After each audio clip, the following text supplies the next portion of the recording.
I told you in the previous lecture that lipids are water insoluble compounds, and most lipids are fatty acids or esters of fatty acids. They are soluble in non-polar solvents like petroleum, ether, benzene, and chloroform. And most membrane lipids are amphipathic, having a non-polar end and a polar end at the other side.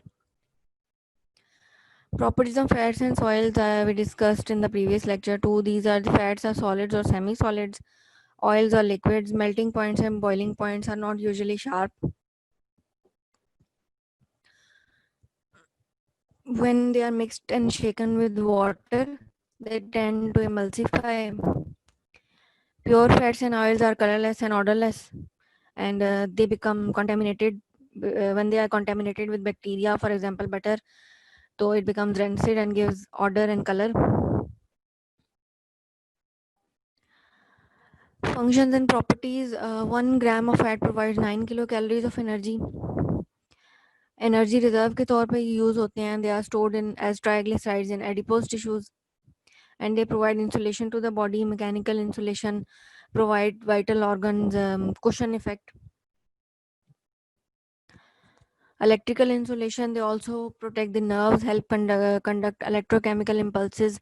For example, myelin sheath में जो भी transmission होती है, that is due to the properties of fats. Supply essential fatty acids like linoleic acid and linolenic acid, formation of cell membranes. Phospholipids, which is a type of fat necessary for synthesis of every cell membrane. For example, glycoproteins and glycolipids. They are precursors of hormones like steroids and prostaglandins. फिर classification है. Lipids को हम basically 3 classes में divide करते हैं: simple lipids, compound and derived lipids. Simple lipids are esters of fatty acids and they include fats and waxes. Compound lipids are esters of fatty acids and alcohol and contain other groups also. And derived lipids are composed of hydrocarbon ring and a long hydrocarbon chain. Simple lipids include fats and waxes, which are esters of fatty acids with various alcohols.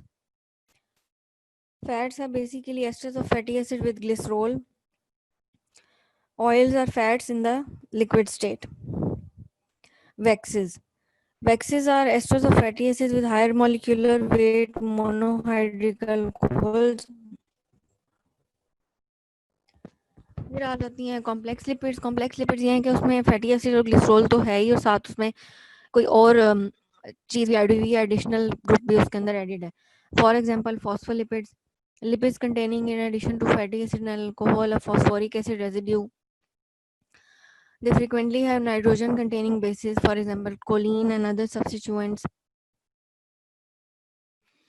For example sphingolipids में they contain sphingosine, which contains an amino group.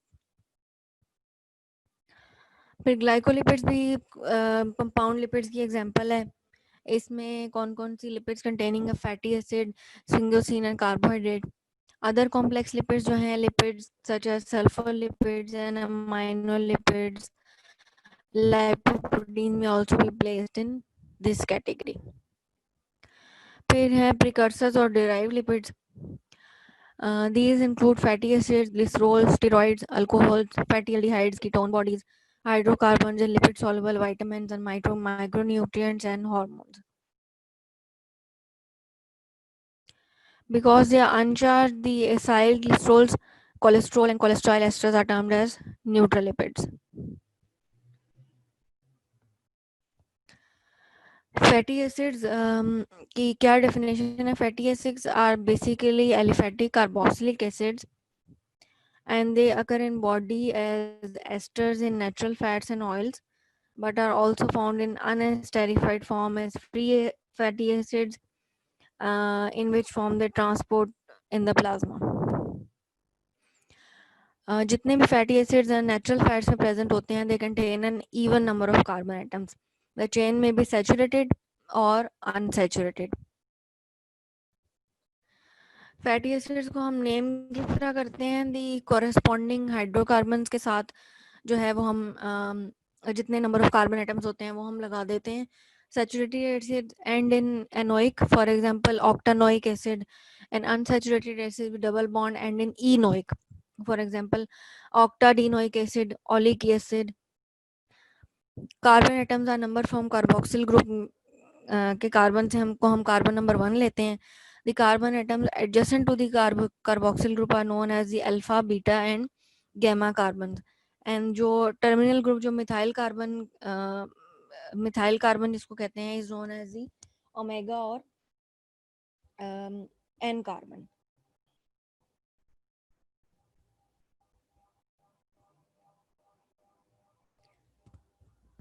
As we discussed previously, saturated fatty acids have no double bonds in them.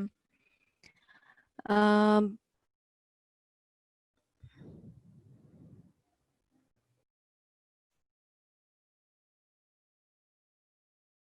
और saturated fatty acids में जो number of carboxyl group है ना वो आहिस्ता आहिस्ता बढ़ते जाते हैं. पहले वो कम होते हैं, फिर Aahista Aahista higher members of series में जो है वो कार्बोक्सिल ग्रुप जो है वो प्रोग्रेसिवली ऐड होते जाते हैं. फॉर एग्जांपल वैक्सीज के अंदर.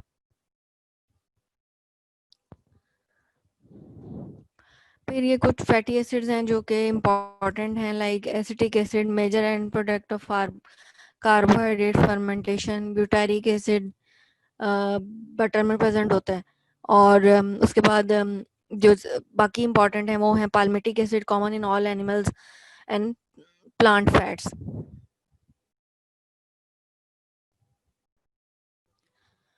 अनसैचुरेटेड फैटी एसिड्स कौन कौन से हैं इसमें?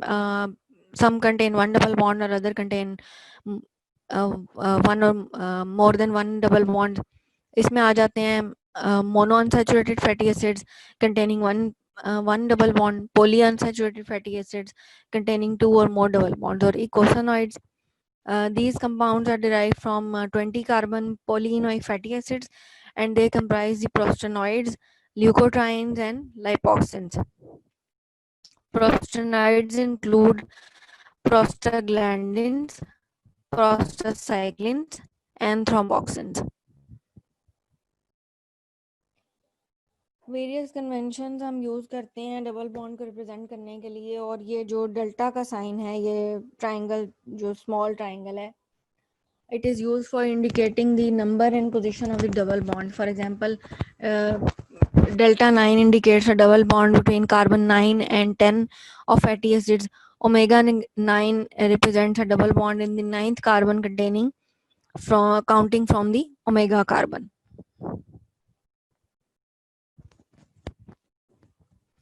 डबल बॉन्ड जितने भी फैटी एसिड्स के अंदर हैं, they have a cis configuration. Most naturally occurring fatty acids जो हैं उसमें even number of carbon atoms हैं. Some fatty acids and their common names जो कि इंपॉर्टेंट हैं इसमें हैं myristic acid, palmitic acid and stearic acid. Oleic acid जो है उसमें 18 कार्बन एटम्स है. Linoleic acid, alpha linolenic acid, arachidonic acid, pentaenoic acid, omega 3. ये जो है सारे ये कुछ इंपॉर्टेंट फैटी एसिड्स हैं. इसमें आपको एसेंशियल फैटी एसिड्स के तो लाजमी नाम आने चाहिए.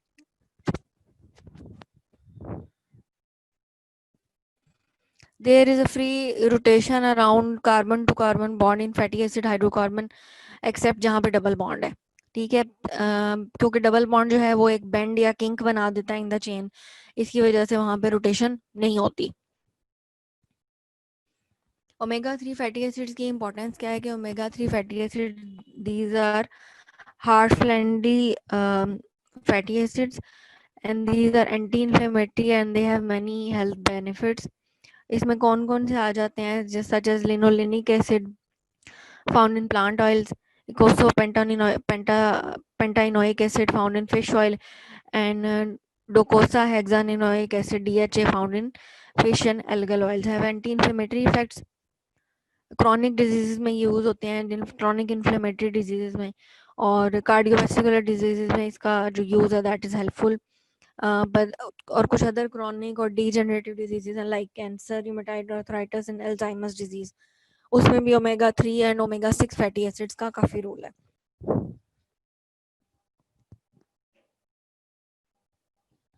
फैटी एसिड्स के रिएक्शंस मैंने आपको बताए थे उस दिन के. ये फैटी एसिड्स जो हैं when they react with basis they form soaps. इसी वजह से सोप्स जो हैं वो बनते हैं. फिर एस्टर फॉर्मेशन है इसकी. लिपिड पर ऑक्सीडेशन है। लिपिड पर ऑक्सीडेशन यह है कि fatty acids when they are combined with free radicals produced in the body, they become peroxides, and they tend to accumulate in larger vessels and block the vessels. तो lipid पर oxidation की वजह से ही कार्डियोमैस्कुलर disease होती हैं और उसी की वजह से हार्ट अटैक्स और इस तरह की प्रॉब्लम्स होती हैं। फिर जो कुछ लैब मेथड्स हैं जिससे हम लिपिड्स को एवेल्युएट करते हैं वो है saponification number, iodine value, free fatty acids, acetyl number और रिक्टर मेसल नंबर और HPLC for more precise analysis. HPLC is high performance liquid chromatography, जिससे हम लिपिड्स को एवेल्युएट कर सकते हैं। आपको जो छोटी छोटी डेफिनेशन है इसमें आयोडीन नंबर और सपोनिफिकेशन नंबर का पता होना चाहिए, ये आपके लिए इंपॉर्टेंट है। Saponification number gives the clue as the average size of fatty acids in a given sample of fat. It is defined as the number of milligrams of potassium hydroxide needed to neutralize the fatty acids in 1 gram of fat.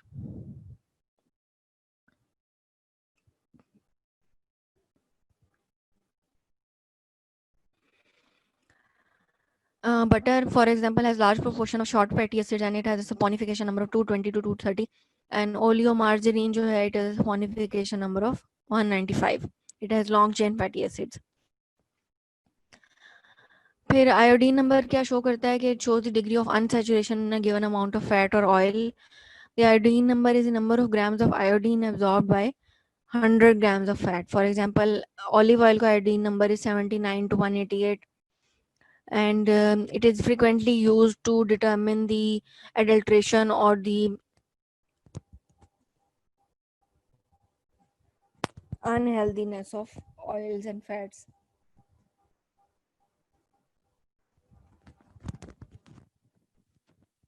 Acetyl number is the number of milligrams of potassium hydroxide which is needed to neutralize the acetylated fat. For example, castor oil का 146 to 160 150 है, olive oil का 10.5 है. फिर lipid peroxidation एक important topic है. Lipid peroxidation आपको पता होना चाहिए कार्डियोवैस्कुलर डिजीज के रेफरेंस से. लिविंग सेल्स में क्या होता है कि lipids undergo oxidation to produce peroxides and free radicals. Peroxidation of lipids when they are exposed to oxygen is responsible not only for deterioration of food rancidity but also for damage of tissues in vivo, where it can cause cancer, inflammatory diseases, atherosclerosis, and aging. Our body cells contain antioxidants such as vitamin E, urate, and superoxide dismutase to prevent in vivo lipid peroxidation. Antioxidants क्यों लेने चाहिए हमें diet में, like vitamin E and सब्जियों के अंदर जो minerals होते हैं, विटामिन होते हैं, ये सारे हमें क्यों लेने चाहिए? बिकॉज वो क्या करते हैं कि जो लिपिड की पेरोक्सिडेशन है या जो लिपिड की हार्मफुल इफेक्ट्स हैं बॉडी के अंदर, उसको काउंटरएक्ट करते हैं.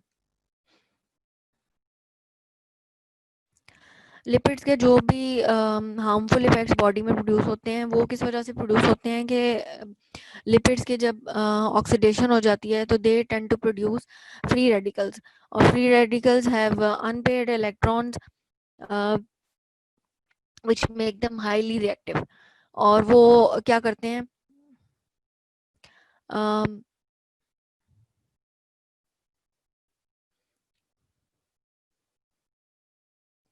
ये जो हमारे पास फ्री रेडिकल्स प्रोड्यूस होती हैं ये different types of lipid metabolism में बनते हैं.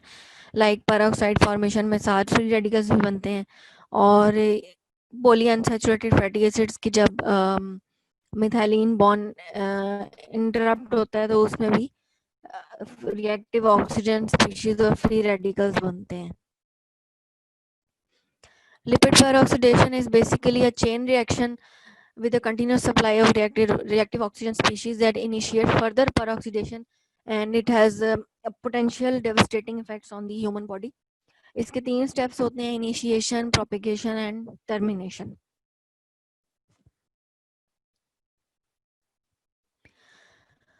फिर ड्यूरिंग लिपिड पेरोक्सिडेशन जो चीज़ें प्रोड्यूस होती हैं उसमें हाइड्रोपेरोक्साइड्स भी बनते हैं which break up and form dialdehydes, which cause cross-linking between various molecules, and these cross-linked molecules called inflammatory diseases, aging, atherosclerosis, enzyme modification, and membrane breakdown. Reactions आप लोगों को करने की ज़रूरत नहीं है, और सिर्फ आपको पता होना चाहिए कि लिपिड पर ऑक्सीडेशन होती क्या है। ये जो मैंने आपको एंटीऑक्सीडेंट्स की बात बताई कि लिपिड पर ऑक्सीडेशन को कम करने के लिए क्या चीज़ एडवाइस करते हैं कि एंटीऑक्सीडेंट्स लेने चाहिए। एंटीऑक्सीडेंट कौन कौन से सबसे इम्पोर्टेंट, तो विटामिन ई है, tocopherol, urate and vitamin C, फिर बीटा कैरोटीन्स हैं। एंटीऑक्सीडेंट्स दो टाइप्स के होते हैं, preventive antioxidant which reduce the rate of chain initiation, and chain breaking antioxidants which interfere with chain propagation. Preventing antioxidants जो हमारी body में हैं, these are catalase, glutathione peroxidase, और ग्लूटाथायोन परऑक्सीडेज के लिए कौन सा मिनरल इंपॉर्टेंट है, सिलीनियम। दैट इज़ वाई हम कहते हैं कि सिलीनियम को अपनी बॉडी में ज़रूर इंक्लूड करना चाहिए। और and chelators of metals ions such as EDTA and DTPA, these all are preventive antioxidants. तो चेन ब्रेकिंग एंटीऑक्सीडेंट्स में कौन कौन से हैं, these are superoxide dismutase which acts in aqueous phase to trap superoxide free radicals, urate and vitamin E, ये सारे जो हैं ये चेन ब्रेकिंग एंटीऑक्सीडेंट्स हैं। Peroxidation is also catalyzed in vivo by heme compounds and by lipoxygenases found in platelets and leukocytes.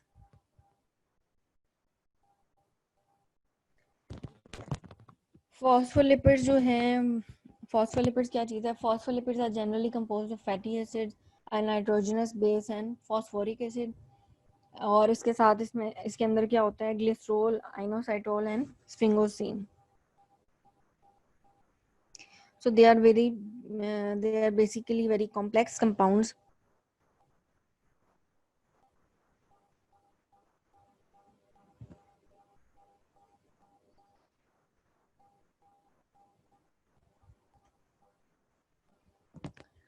फिर हैं ग्लिसरोफॉस्फोलिपिड जिसको हम फॉस्फोग्लिसराइड्स भी कहते हैं. These are common constituents of cellular membranes. They have a glycerol backbone and hydroxyls are C1 and C2 are esterified to fatty acids. Ester कब बनता है? When hydroxyl reacts with carboxylic acid with loss of water. जब OH group जो है वो carboxylic acid group के साथ react करता है तो हमारे पास जो है वो एस्टर बन जाता है. ग्लिसरोफॉस्फोलिपिड जो है इसमें एक पोलर रीजन होती है और एक नॉन पोलर रीजन होती है. पोलर रीजन जो है दैट इज ये जो सर्कल है ग्रीन से लगा हुआ है that is a polar region.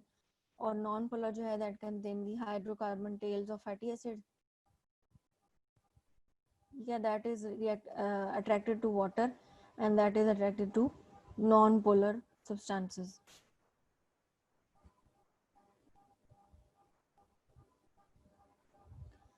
बहुत सारे फॉस्फोलिपिड जो हैं उसमें जो हमारे पास फॉस्फोरिक एसिड है, it is esterified to serine, choline, ethanolamine और ग्लिसरॉल और आइनोसाइटोल. All fatty acids are differ in their number, presence and absence of double bonds. फिर एक सब्सटेंस है फॉस्फेटिडेट. इसमें क्या होता है कि fatty acid are esterified to hydroxyl groups on C1 and C2. Phosphatidylcholine is a very important compound in human nervous system and it is another glycerophospholipid. It is a common membrane lipid, especially in brain. फिर ether glycerophospholipids हैं. They possess an ether linkage instead of an acyl group and this is present in, आप सिर्फ इनके नाम याद रखें, प्लाज्मेलोजेंस में और प्लेटलेट एक्टिवेटिंग फैक्टर के अंदर होती हैं.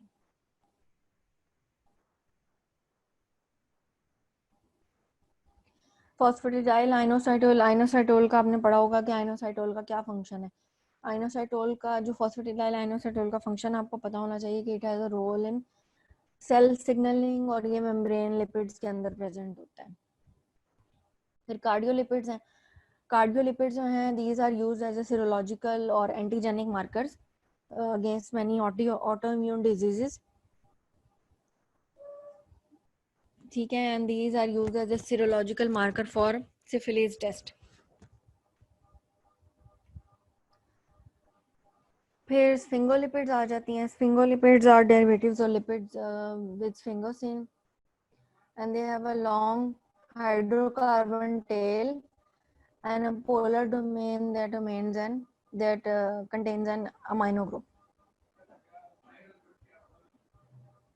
सिंगोसिन स्फिंगोलिपिड जो हैं वो अगेन बहुत इंपॉर्टेंट कॉन्स्टिट्यूएंट हैं बायोलॉजिकल मेम्ब्रेन्स के।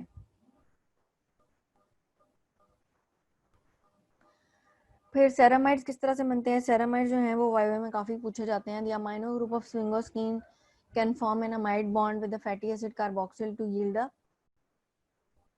सेरामाइड, ठीक है। स्फिंगोसिन का जो अमाइड ग्रुप है ना वो जब रिएक्ट करता है carboxyl group of fatty acids के साथ तो वहां पे हमारे पास सेरामाइड्स बनते हैं।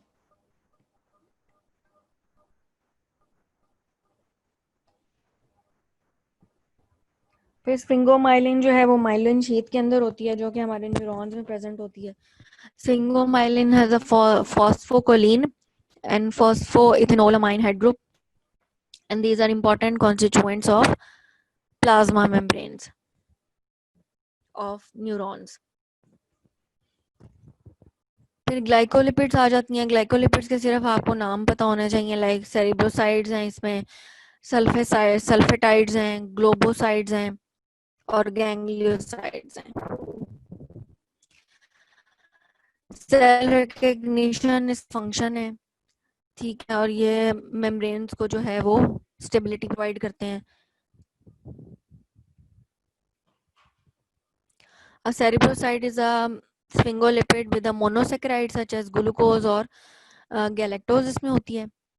फिर गैंग्लियोसाइड है, that has a complex oligosaccharide in its structure, और इसकी चेन्स जो हैं गैंग्लियोसाइड की वो मेम्ब्रेन से बाहर निकली हुई होती हैं और इसके अंदर एसिडिक शुगर भी होती है लाइक सियालिक एसिड। फिर गैंग्लियोसाइड्स हैं। Gangliosides consist of ceramide backbone with 3 और more sugars esterified, and common gangliosides की बहुत सारी टाइप्स हैं, बस इसमें आप टाइप्स आपको याद रखने की जरूरत नहीं है, बस आप गैंग्लियोसाइड्स का ये याद रखें कि इज ग्लाइकोस इज सेरिब्रोसाइड।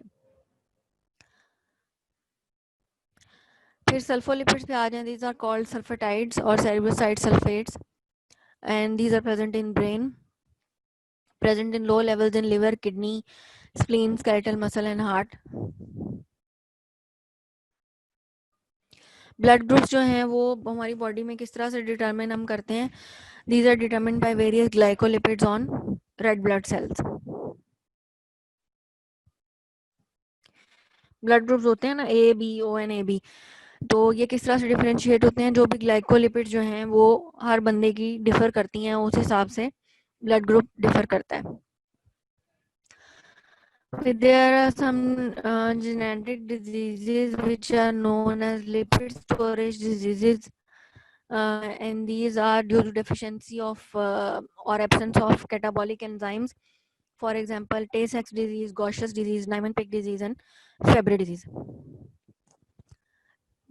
Tay-Sachs disease जो है that is fatal due to deficiency of hexosaminidase A activity, और इसमें क्या होता है कि इस एंजाइम की डेफिशिएंसी से गैंग्लियोसाइड जो हैं वो इन्फेंट्स के ब्रेन में एक्यूमुलेट हो जाते हैं, which can lead to mental retardation, blindness and inability to swallow, and these children usually die at before the age of 5.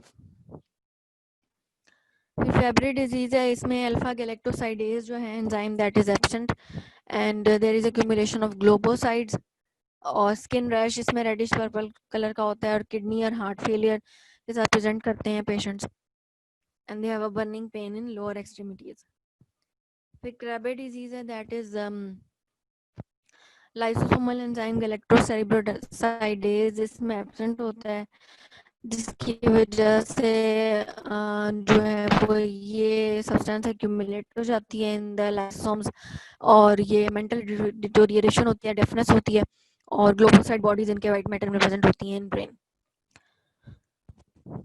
Gaucher's disease, it is due to deficiency of lysosomal glucocerebrosidase, and most common lysosomal storage disease है ये. इसमें हिपैटोस्प्लिनोमेगली होती है, osteoporosis होते हैं, CNS involvement is rare. और treatment इसकी क्या हम देते हैं कि इसको हम एंजाइम को रिप्लेस कर दें तो काफ़ी हद तक ट्रीटमेंट हो जाती है. फिर मेटाक्रोमैटिक ल्यूकोडिस्ट्रॉफी है. इसमें क्या होता है, कॉग्निटिव इम्पेयरमेंट होती है, accumulation of sulfur containing cerebroside like sulfatides, और डिमेंशिया होता है, प्रोग्रेसिव पैरालिसिस होते हैं. और इसमें जो है वो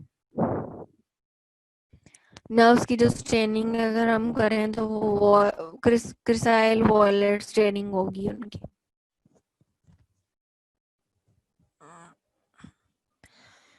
फिर गैंग्लियोसाइडोसिस है, deficiency of GM1 ganglioside B galactosidase. इसमें न्यूरोलॉजिकल डिटीरियरेशन होती है, हिपैटोस्प्लिनोमेगली है, स्केलेटल डिफॉर्मिटीज हैं, और चेरी रेड मैक्यूला है. फिर नाइमन पिक डिजीज है. इसमें कौन सा एंजाइम डेफिशिएंट है, स्फिंगोमाइलिनेज, एक्यूमुलेशन ऑफ स्फिंगोमाइलिन, हिपैटोस्प्लिनोमेगली, न्यूरोडेजेनरेटिव इसका कोर्स है, एंड चेरी रेड मैक्यूला होता है. फिर है cholesterol and cholesterol asters. Cholesterol का मैंने उस दिन भी डिस्कस किया था कि 4 मेंबर रिंग होता है, इसके अंदर 3 are hexagonal and one is pentagon. Functions of cholesterol आपको प्रीवियस लेक्चर में भी बताए थे कि it serves as a component of membranes of cells, and it is a precursor of steroid hormones and bile acids, and it is involved in the transport and storage of lipids in the form of cholesterol esters. Cholesterol जो है, it is a significant constituent of many tissues, particularly important in nervous tissue. It is a major constituent of plasma membrane and of plasma lipoproteins. It is often found as cholesterol esters, जहाँ पे जो position 3 पे जो hydroxyl group है, that is esterified with long chain fatty acid. It occurs in animals but not in plants or bacteria.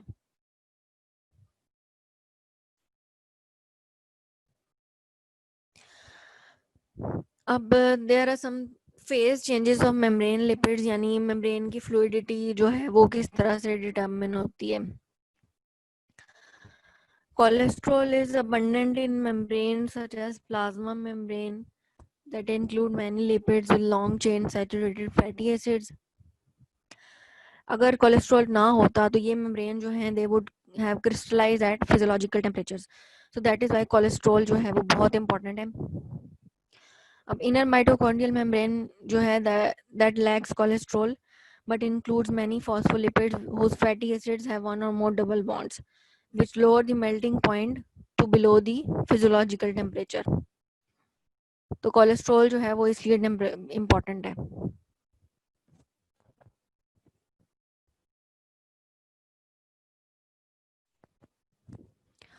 जो भी membranes के जो स्ट्रक्चर्स हैं when they make bond with cholesterol, उससे क्या होता है कि जो हाइड्रोकार्बन टेल्स होती हैं फॉस्फोलिपिड्स की, उसकी मोबिलिटी कम हो जाती है.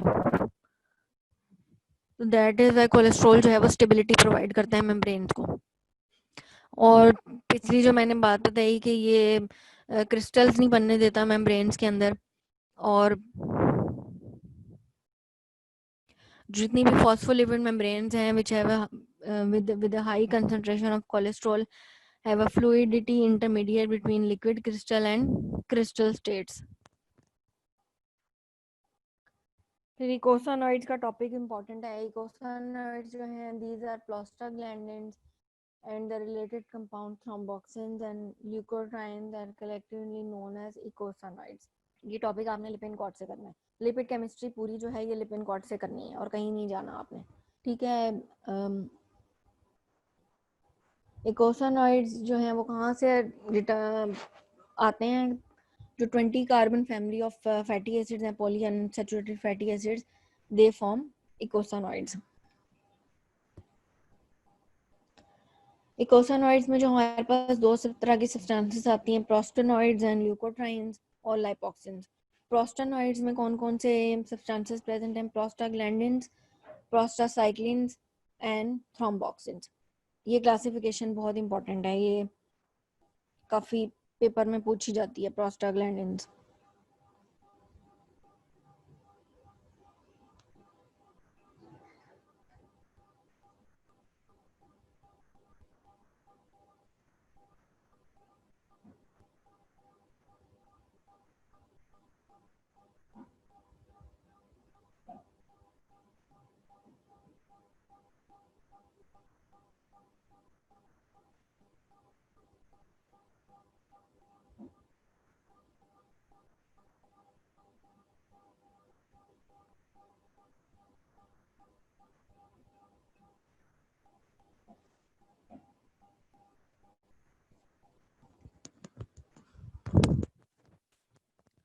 Prostaglandins and other eicosanoids, for example, prostanoids are local hormones, and these are unstable structures and key mediators of inflammation.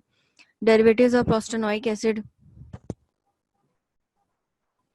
फिर प्रोस्टासाइक्लिन्स हैं, थ्रोम्बोक्सिन्स हैं, ल्यूकोट्राइन्स हैं। इसमें जो है prostaglandin H2 in platelets is converted to thromboxane A2, which is a vasoconstrictor, which also promotes platelet aggregation. तो ये किस लिए इम्पोर्टेंट है? ब्लड को रोकने के लिए, क्लॉटिंग करवाने के लिए, ठीक है, ब्लीडिंग को रोकने के लिए। प्रोस्टाग्लैंडिन H2 जो वेस्कुलर एंडोथेलियम सेल्स के अंदर प्रेजेंट होता है, is converted into prostaglandin I2, which is a vasodilator which inhibits platelet aggregation. Aspirin का जो इरिवर्सिबल इनहिबिशन ऑफ प्लेटलेट है, COX, leads to its anticoagulant effect. फिर फंक्शंस ऑफ इकोसानॉइड्स हैं। Functions of eicosanoids, for example prostaglandin E1 जो है, it blocks gastric production and so they are gastric protective agent. जो हमारी जो stomach की lining है ना, उसके म्यूकोजा के अंदर ही प्रेजेंट होता है, और इसी लाइनिंग की वजह से स्टमक की जो वॉल्स हैं, these are prevented from ulcers and damage. Misoprostol का नाम शायद आपने सुना हो। It is used to prevent ulceration by long term NSAID treatment. NSAID क्या चीज़ है? Non steroidal anti inflammatory drugs like aspirin है, या ये जो वोल्ट्रॉल, डाइक्लोफेनेक है, ये सारी चीज़ें क्या करती हैं कि ये अगर आप बहुत लॉन्ग टर्म लेना शुरू कर दें तो ये स्टमक की वॉल्स को भी डैमेज करती हैं और किडनीज को भी डैमेज करती हैं। तो इसको हम किस तरह से प्रिवेंट करते हैं? मीजोप्रोस्टोल दे के या फिर एंटेरिक कोटेड मेडिसिन की हेल्प से स्टमक के जो डैमेज है उसको कम किया जा सकता है। Prostaglandin E1 has also vasodilator effect, and L-prostadil जो है that is used to treat infants with congenital heart defects, also used in impotence.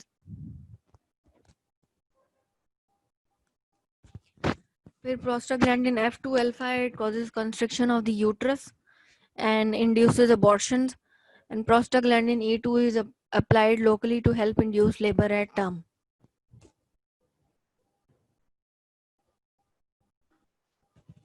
फिर ल्यूकोट्राइन्स आ जाते हैं। Leukotrienes are derived from arachidonic acid via enzyme 5 lipoxygenase, which converts arachidonic acid to 5-hydroxy peroxycosatetanoic acid, and subsequently जब उसमें से water निकल जाएगा तो हमारे पास ल्यूकोट्राइन्स बन जाएंगी। ल्यूकोट्राइन डिफरेंट टाइप्स की हैं। Leukotriene B4, it is a potent chemo attractant and mediator of hyperalgesia, growth factor for keratinocytes. फिर ल्यूकोट्राइन C4 है, that contracts lung smooth vessels, promotes capillary leakage. Leukotriene D4 है, it contracts smooth muscles and lung airway की hyper activity ये करवाता है और वेजो constriction होती है इसकी वजह से। ल्यूकोट्राइन E4 है, that is that also acts like leukotriene D4, but it has its potency is less as compared to D4.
Okay ji, lipoproteins ये फुल टॉपिक आप लोगों ने लिपिन कोड से करना है एज इट इज जैसा उसमें लिखा हुआ है.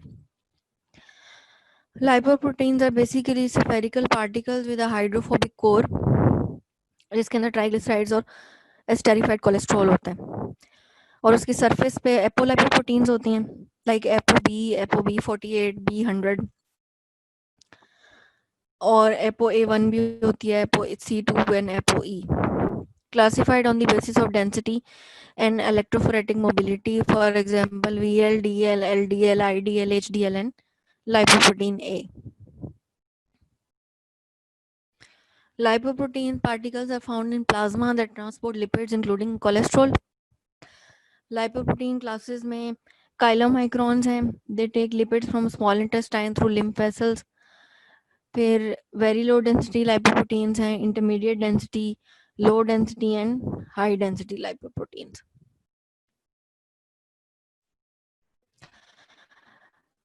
फिर there is another class of lipids that is terpenes. These are simple lipids but lack fatty acid component. ये आपको सिर्फ इसकी डेफिनेशन आनी चाहिए, बाकी आप लोगों के रहने दो. एम्फीपैथिक लिपिड्स जो हैं वो क्या करते हैं कि amphipathic lipids in association with water form complexes in which polar regions are in contact with water and hydrophobic regions are away from water. इसकी बेस्ट एग्जांपल है, मैंने आपको बताई है कि जो लिपिड बायलेयर जो बनती है उसमें जो पोलर ये जो गोल गोल से हेड्स हैं these are in contact with water and बाकी जो हाइड्रोकार्बन चेन्स हैं वो वाटर को रिपेल करती हैं.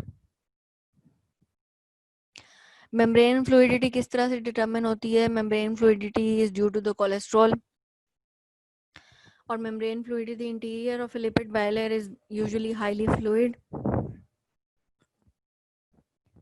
लिक्विड स्टेट में क्या होता है कि the hydrocarbon chains of phospholipids are disordered and in constant motion.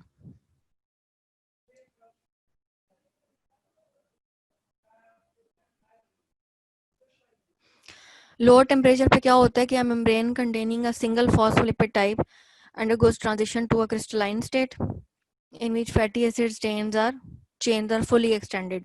ये जो पिक्चर दिखाई हुई है this is at low temperature.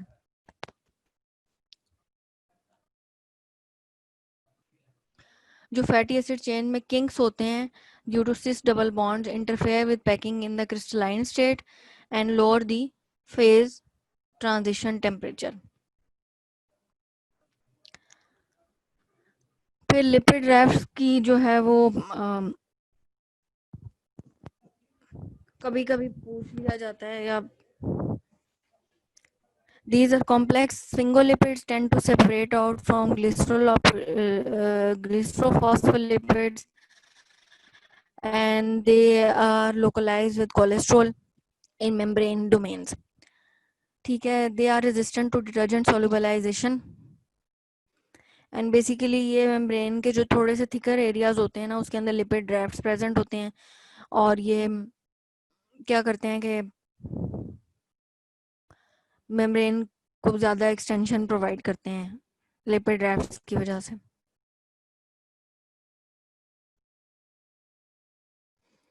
Okay ji, thank you so much.